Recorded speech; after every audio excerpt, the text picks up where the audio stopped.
This is the first video in a series for training for local SEO.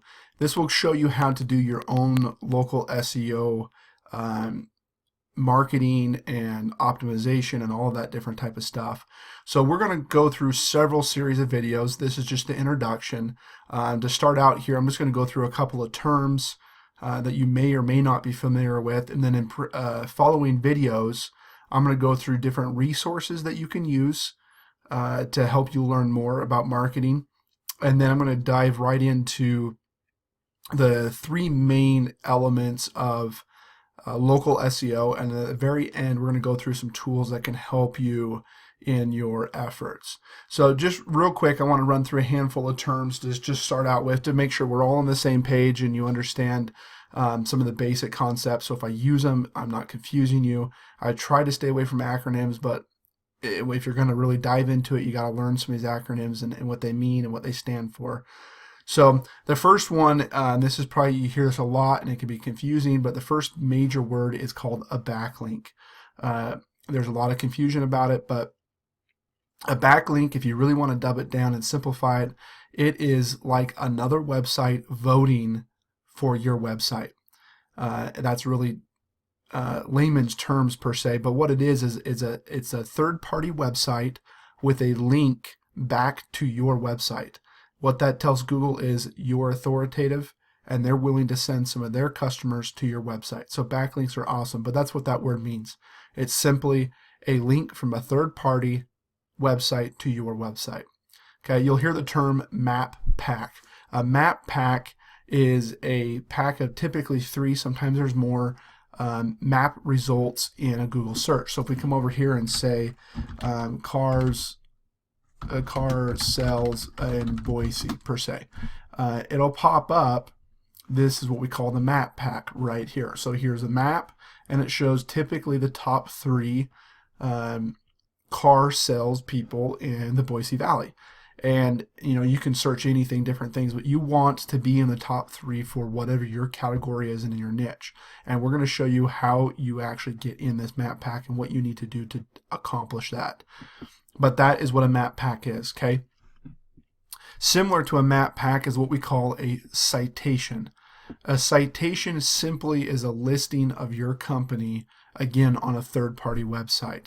So a citation, you can actually have a citation on your own website too, but a citation, Yellow Pages is a citation page. If I want to go, or directories, quilt shop directory. You can pull open a quilt shop directory here, and there's a directory of quilt shops, and there'll be a whole bunch.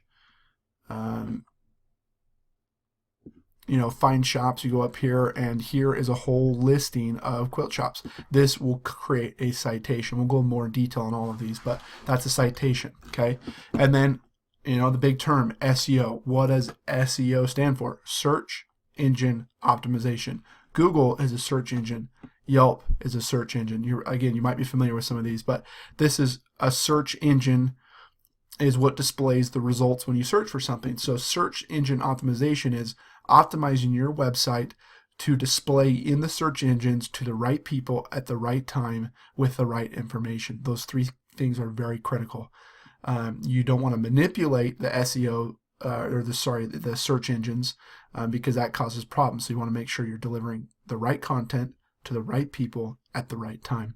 Similar to that is what they call SEM, search engine marketing. That's just a broad name saying it's the whole field of marketing your business using the search engines, okay? Another term, this is mainly used in e-commerce, but is CRO, stands for conversion rate optimization. If you have 100 people hit your website and only 2 of them buy, then you have a 2% conversion rate, okay? We want to optimize that as much as possible. So you go through things like button color, button location, information location, picture location, and you can really go through and optimize. Are we sending customers to the wrong areas? Are they looking for something, can't find it? You really start digging down and find out, how do I get someone to convert? In a non-e-commerce, that could be, how do I get someone to request a quote? How do I get someone to pick up the phone and give me a call for my website? Those are conversion rates and you want to optimize those, and there's tools that you can use to help see what people are doing on your website. Okay. The next one is what we call a DA, or domain authority, and a PA, or a page authority.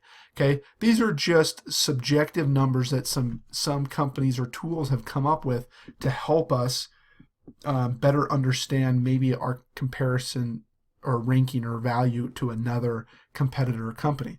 So let's look up here, and we'll go back to the car dealers. Oops, not car deals. We'll do car dealerships. Here we go. Okay. So I've got this little tool. Sorry, I had to pause it real quick because the tool wasn't turned on. I wasn't logged in. Anyway, so I have this little tool from Moz, and I'll talk more about this in another video. But you see where they call it PA and a DA. Okay. A domain authority is their version of how authoritative that domain is. Okay. Now, the page authority is linked to this page they're sending you to. They say that's the authority of this page relative to others. Typically, but not always, as you'll see here, companies with a higher domain authority will rank higher than others. But you can see here an 81 is ranking higher than an 85, which is ranking higher than 100. And this one even has a higher page authority. So they're not cut and dry. But you also notice this is Wikipedia versus this is an auto trader. You know, if I'm looking for car dealerships, well, Google's going to say, well, Wikipedia is not going to give me, it's a definition. You know, it's not as relevant. So even though it's got a higher domain authority, I'm getting more relevant information first. So don't worry too much about this, but it can really help with a reference. By the way, these are massive. You know, this one's got a 51 compared to a 100, and they're still ranking a 52. And they're still ranking on here. Typically speaking, a 40 is phenomenal. If you get above a 40, you're doing unbelievably well. Most companies don't ever get over a 40 domain authority, and sometimes never even over a page authority. It takes a lot of work typically to get to the point that these guys are at. And, you know, Edmunds, massive company, tons of money, $1 million, you know, they're spending in this type of stuff. But that's what those two words mean, is domain authority is the authority of your domain as a whole. So enterprisecarsales.com versus the page authority is the entire page or cheap used cars. And that's the authority of that page relative to others. Okay.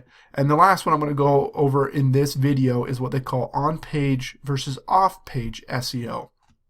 So within the SEO world, we kind of divide it into two sections. There's on-page and there's off-page. So on-page is, in essence, things on your website, things that you have control over directly on your website. Content, images, structure, who's hosting it, etc. Okay. Off-page is like those third-party backlinks, those third-party citations. You know, that type of stuff is what they call off-page SEO.